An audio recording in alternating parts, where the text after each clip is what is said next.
Yo, what's going on, guys? I'm the Anime Top Scholar, and you're watching a 90s retro anime recommendation. The series where I recommend a retro anime that I think you should check out. In case you missed the previous 2000s recommendation video I did, just know that this is the final round of retro recommendations I will be doing. It was a good run, but I think it's time to move on. Anyways, I hope you've enjoyed this series so far. If you have, then don't forget to hit that like button. Now, let's just get into these 90s recommendations. Oh, and by the way, the rules for this series will be in the description.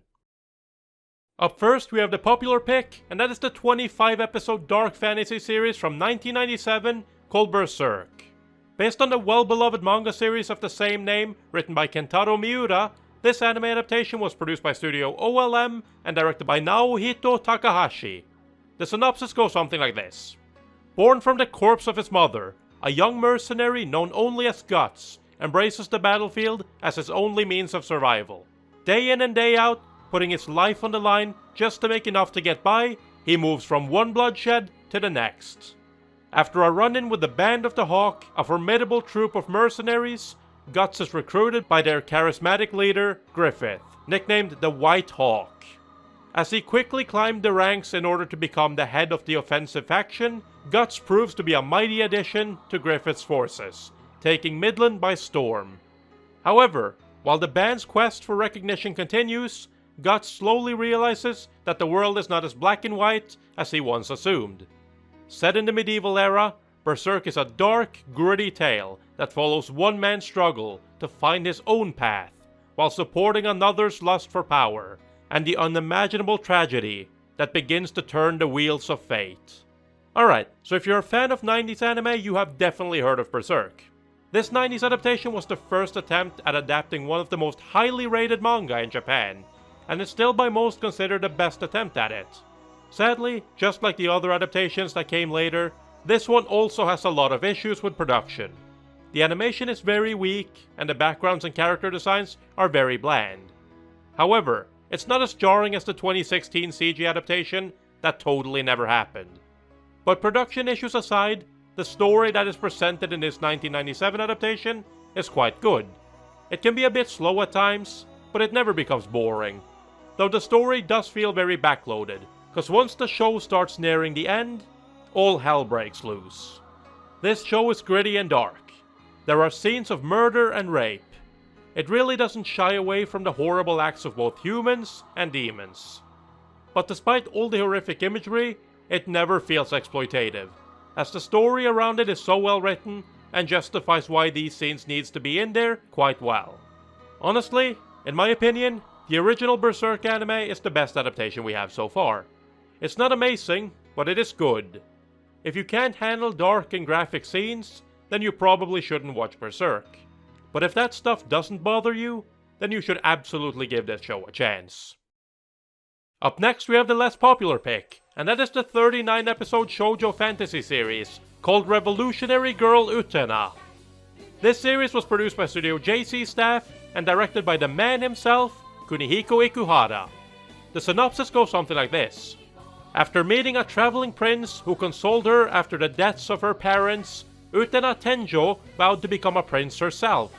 The prince left Utena with only a ring bearing a strange rose crest and a promise that she would meet him again someday. A few years later, Utena attends Otori Academy, where she is drawn into a dangerous game. Duelists with rings matching Utena's compete for a unique prize: the Rose Bride, Anthe Himemiya, and her mysterious powers. When Utena wins Anthe in a duel, she realizes that if she is to set Anthe free and discover the secrets behind Otori Academy, she has only one option: to revolutionize the world. Utena is a critically acclaimed series and is regarded as a highly influential work, especially for shoujo anime. The story features a bunch of themes like childhood idealism, illusions, adulthood, sexuality, abuse, incest, and identity, all wrapped up into a very metaphorical coming-of-age story. Utena, just like most of Ikuhara's work, is weird. Its visuals and scene composition often changes, and it will quickly swap between comedic scenes to more dramatic scenes.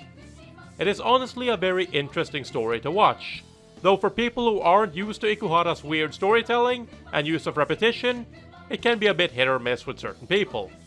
Despite this, I think this is one of those shows that are too important to ignore. It's not going to be everyone's cup of tea, but it most certainly is quite unlike most other shoujo anime at the time, and even still. Utena is also a good starting point for those of you who are interested in getting into Ikuhara stuff.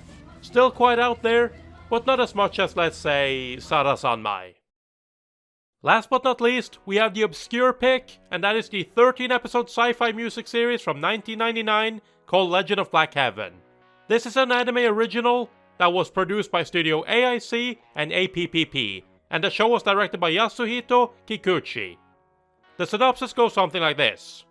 Oji Tanaka has a wife, a child, and a mundane job as a salaryman in Tokyo's modern society. But life wasn't always dull for him. 15 years ago, he was known as Gabriel, the leader of a short-lived heavy metal band called Black Heaven. Oji's life gets a sudden change in direction when he is invited by a mysterious blonde woman named Layla to pick up his Gibson Flying V and once again display his legendary guitar skills, not knowing that his music generates power for a massive weapon in an intergalactic war. So yeah, this is one of those weird anime.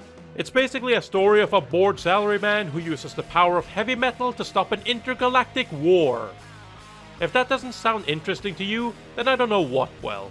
This is by no means a serious show. It's just some dumb fun. But you know what? It's good dumb fun. Sure, the animation and art isn't exactly good, and the music in it might get repetitive after a while, but hey, a guy literally tries to stop an intergalactic war that's gonna destroy the Earth through the power of shredding.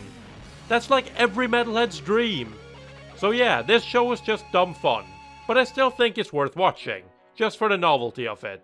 It was never a show that was gonna blow people away or win any awards or anything, but it was a show that set out with an idea to entertain, and I certainly know I was entertained. Okay, so these were the 3 recommendations I had for you for this time. Hopefully between Berserk, Utena, and Legend of Black Heaven, you found something that sounds interesting to you. And if you didn't, or you want more, then I have a bunch of other recommendations you can check out on my channel. Also, before I end this video, I'd like to thank everyone who subscribed to this channel. We recently hit 300 subs, and I'm very thankful for that. Here's to hoping 400 is in the near future. Anyways, I hope you've enjoyed this video.